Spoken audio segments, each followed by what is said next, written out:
7ই মে দক্ষিণ মালদা লোকসভা কেন্দ্রের নির্বাচন আর তার আগেই শনিবার সকাল থেকে ফারাক্কা ব্লকের বিজেপি প্রার্থী শিরূপা মিত্র চৌধুরী আজ ফারাক্কা এনটিপিসি পাওয়ার প্ল্যান্টের 2 নম্বর গেটে ঠিকা শ্রমিকদের সাথে আলাপ আলোচনা করার পর সেখান থেকেই ভোট প্রচার শুরু করেন ট্যাবলোতে করে।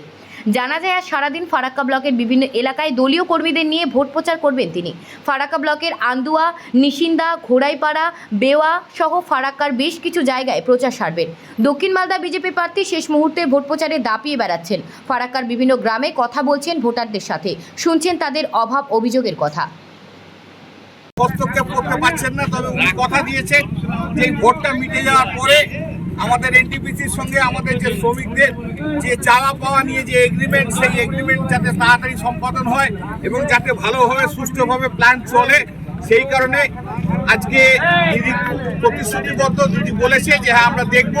এবং আরও একটা কথা যে আপনারা আগামী 7 তারিখ যে ভোট আসছে, ওই ভোটে দিদিকে হাত শক্ত করার জন্য, দিদির হাত শক্ত হলে আমাদের প্ল্যান্টের শ্রমিকদের অনেক মজবুত হবে ক্ষমতা এবং অনেক কিছু এনটিপিসির থেকে আমরা আদায় করবার ক্ষমতা।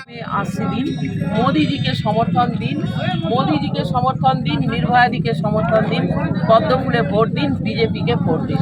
সকলকে ধন্যবাদ। দিদি দিদি দিদি দিদি দিদি দিদি বিরোধীরা বলছে, বিরোধীরা দল বলছে যে নির্ভয়াদিকে ভোটের পরে পাওয়া যাবে না, এখানকার বাকি যে দল আছে সবসময় পাশে থাকবে, নির্ভয়াকে ভোট দেবেন না, তৃণমূলকে ভোট দেন, কি বলবেন? না দেখুন, বিরোধী দলরা তো নানান রকমের প্রচার অপপ্রচার করবেনই, এটা নিয়ে তো নতুন কিছু নয়। মানে আমরা রাজনৈতিক মঞ্চে লড়াই নেমেছি, এটা একটা যুদ্ধ। এই ভোট যুদ্ধতে দুপক্ষের মানে যে যার বলার মতো তারা বলবেন, কিন্তু বিষয়টা হচ্ছে এটা যে নির্ভয়াদি কখনো বলেছেন কি? নির্ভয়াদি সবসময় বিকাশের কথা বলেন। এখনো পর্যন্ত নির্ভয়াদি মুখ থেকে কখনো কটু কথা শুনবেন না। যারা গণতন্ত্রের মহোৎসবে অংশগ্রহণ করছেন, অর্থাৎ 98 কোটি ভোটার, তার মধ্যে আমাদের এখানকার মানুষও আছেন, এবং সেই সঙ্গে যারা এই ভোট যুদ্ধে অবতীর্ণ হয়েছেন ক্যান্ডিডেট হিসাবে, তারাও অংশগ্রহণ করছেন।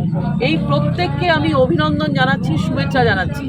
সে তৃণমূল কংগ্রেসের প্রার্থী হোক, আর কংগ্রেসের প্রার্থী হোক, আর সিপিএমের প্রার্থী হোক, সে যে দলেরই হোক না কেন, লোকতন্ত্রের মহোৎসবে তার একটা অনন্য যোগদান আছে।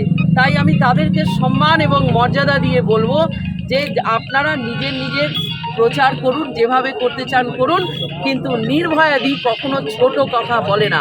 অটল বিহারী বাজপেয়ীজি বলেছিলেন যে ছোটি দিল সে বড়ি চিজ নেই অ্যাচিভ কর সকতে হো। নির্ভয়াদি আজকে নয়, নির্ভয়াদি এই স্থানে, আমি তো এখন বিধায়ক হয়েছি ইংরেজ বাজারে, কিন্তু যখন আমি বিধায়কও ছিলাম না তখনও আমি গেট মিটিং করেছি, রিপিটেডলি গেট মিটিং করেছি। এবং আজকে এই যে বিজেএমটিউ যে উত্থান এবং আমাদের বিএমএসের যে এনার্জি দেয়া, তার মধ্যে নির্ভয়াদির অনন্য যোগদান আছে, সেটা আপনি শ্রমিকদেরকে জিজ্ঞেস করলে বুঝতে পারবেন। সুতরাং এই ধরনের সস্তা পাবলিসিটি দিয়ে অন্য কোনো দল ভোট পেতে পারে বলে আমার মনে হয়। দিদি আরেকটা প্রশ্ন, মুখ্যমন্ত্রী ফারাক্কা প্রোগ্রামে বলেছেন যে নির্বাচনী কমিশনার 5% করে ভোট বিজেপি পক্ষে বাড়িয়ে দিচ্ছে, কি বলবেন? দেখুন, মুখ্যমন্ত্রী যা বলেছেন আপনারা শুনেছেন, উনি ওনার মত, ওনার বিষয় উনি এক্সপ্রেস করেছেন। আমি কারুর মত, কারুর পথকে আমি বদলাতে পারবো না, কিন্তু আমি এটুকু বলতে পারি যে নির্বাচন কমিশন স্বাধীনভাবে কাজ করে। নির্বাচন কমিশন কোনো সরকারের আন্ডারে কাজ করে না। নির্বাচন কমিশন একটা কনস্টিটিউশনাল বডি, এবং বারংবার আমরা দেখেছি, আমাদের সিএম ম্যাডামকে বারবার দেখেছি কনস্টিটিউশনাল বডিগুলোর উপরে উনি অ্যাটাক করেন। এটা কিন্তু আমাদের যে সমাজের যে স্টেবিলিটি, সেটা সোশ্যাল স্টেবিলিটি বলুন, পলিটিক্যাল স্টেবিলিটি বলুন, তার জন্য এটা ক্ষতিকারক। এবং আমাদের রাজ্য একমাত্র রাজ্য যেখানে সিবিআইকে অ্যাটাক করা হয়, এনফোর্সমেন্ট ডাইরেক্টরেটকে অ্যাটাক করা হয়, ইনকাম ট্যাক্সের অফিসিয়ালরা গেলে অ্যাটাক করা হয়, এবং এখন নির্বাচন কমিশনার অ্যাটাক হচ্ছেন। কিছুদিন আগে দেখলাম রাজ্যপালও নাকি অ্যাটাক করছেন। আমাদের রাজ্যে এইসব হয়, সেটা এখন সবাই বুঝে গেছে। এই সব সস্তা রাজনীতি করে এখানে বিজেপিকে আটকানো যাবে না। অল্প ভোটে হেরেছেন, এবার কি জিতবেন, কি বলছেন? দেখুন, মানুষ বলছে, এটা জনগণের আওয়াজ, আমি কি বলবো। সাধারণ মানুষ বলছে নির্ভয়াদি জিতছে। আরেকটা স্লোগান এখানকার মানুষই দিয়েছেন, যারা আমাকে নির্ভয়াদি নাম দিয়েছিলেন, তারা একটা স্লোগান তৈরি করেছেন, শীত গ্রীষ্ম বর্ষা নির্ভয়াদি ভরসা।